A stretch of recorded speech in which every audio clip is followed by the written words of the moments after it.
I have never seen anything that big before. It's kind of overwhelming, really. I think it's amazing. You might be used to pumpkins this size, but most residents in Kitsilano at Collingwood and West First Avenue have been surprised by the size of King Kong, a giant pumpkin grown here by amateur gardeners. This is Joey King and his wife's second time growing a giant pumpkin in their front yard. This year they planted the seed in May, and it grew up to 40 pounds heavier every single day this summer. People ask if it's fake, if it's just a decoration. It doesn't seem like something that belongs in the yard, and really it isn't. You know, you see them more often in much larger spaces. He says aside from spending 45 minutes to an hour watering it daily as it grew, taking care of a giant pumpkin isn't that different from other vine crops. This year we sourced our seeds from the United States.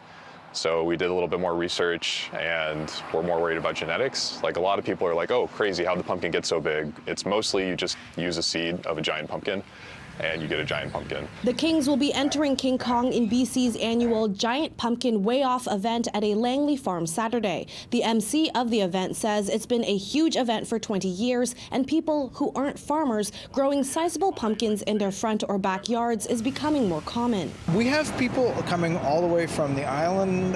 We've had a few growers from Pemberton all the way out to Maple Ridge and Hope and Agassiz as well. It's pretty fun to get a 500 or 600 pound pumpkin in your front yard. You just become the talk of the neighborhood. The Kings are also running a Guess the Weight contest for neighbors walking by who've pitched in $5 each into the pot. Whoever guesses it correctly wins it all. King Kong is also winning local hearts. I'm sure anything's possible.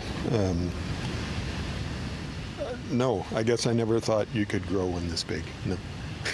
I think the best part of it is, you know, I could imagine other people wanting to compete, and then it just gets bigger and bigger. So it's kind of a community thing, right? And that's a good thing. I don't even know the people who live here, but I love that they have invested their time and care into growing a being that will bring other people, neighbors in to look at it and to think about nature and to think about weight and to enjoy this garden. The Kings are hoping King Kong will weigh in over 500 pounds, but even if they don't win a prize, this orange behemoth will still be great decor. And we'll carve it and just make a really big jack-o'-lantern for Halloween. In Vancouver, Sarah Chu, City News.